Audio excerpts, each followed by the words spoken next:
Afghan officials have pleaded with several United States administrations now to reconsider their support for Pakistan, which was both receiving billions of dollars in American aid and harboring on its soil the leaders of a Taliban insurgency that the Americans have struggled to defeat. But when President Trump suspended nearly all American security aid to Pakistan on Thursday for what he has called the country's lies and deceit, any jubilation in the halls of power in Afghanistan and there was leavened with worries over how the move might affect a complex war that has pushed the Afghan government to the brink. If there is one consensus among Afghan leaders and their American counterparts, it is that dealing with Pakistan is both vital and difficult. American and Afghan officials accuse Pakistan's powerful military intelligence service of maintaining influence with the Taliban and the group's most ascendant faction,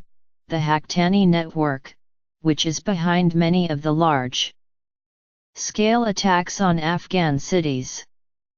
Through those links, Pakistan has the ability to control at least some of the tempo of the fighting in Afghanistan, and it has done little to constrain it over the past 2 years, the officials say. At the same time, Pakistan enjoys leverage over the American military response to that militant violence. The United States mission has always relied on Pakistani air and ground routes for supplies to the troops in Afghanistan. The question on the table after the cut-off of military aid to Pakistan is: who will be most disrupted, the Pakistanis or the coalition fighting the Taliban?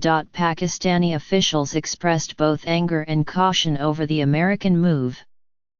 Several indicated that cutting off ground supply routes to Afghanistan was actively being considered, but that a formal decision was not likely to be announced on Friday. The commander of Pakistan's Air Force also seemed to suggest that Pakistani airspace might be blocked to the Americans.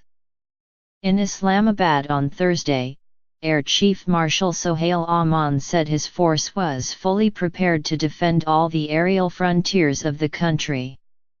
On Friday, the Foreign Ministry released a statement saying that we are engaged with the U.S. administration on the issue of security cooperation and await further details.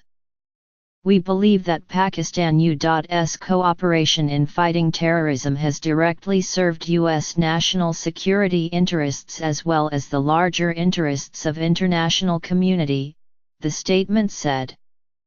And in a measured criticism of Mr. Trump's move, it said that working for peace requires mutual respect and trust, adding that arbitrary deadlines, unilateral pronouncements, and shifting goalposts are counterproductive in addressing common threats. Across the Pakistani political spectrum, officials accused the United States of making Pakistan a scapegoat for the failures in Afghanistan. Imran Khan, a prominent opposition politician and former cricket star who has long criticized American actions in the region, called for steps to disengage diplomatically from the United States. His public positions on foreign and defense policy are often closely aligned with Pakistan's security establishment. We must immediately remove excessive U.S. diplomatic, non-diplomatic and intelligence personnel from Pakistan so that diplomatic parity is established according to international legal norms governing diplomatic relations between states, he said in a statement, adding that the ground and air routes for American military supplies should also be shut down. From the American and Afghan standpoints, trying to change Pakistan's outlook has only grown more difficult in recent years as the relative consensus has broken down among major players in the region like Russia and Iran over the American mission to eradicate international terrorist groups in Afghanistan. In private, senior Afghan officials said they were watching for just how focused the United States would be in maintaining the pressure on Pakistan, a nuclear state that has long managed to shrug off previous interludes of American and international pressure.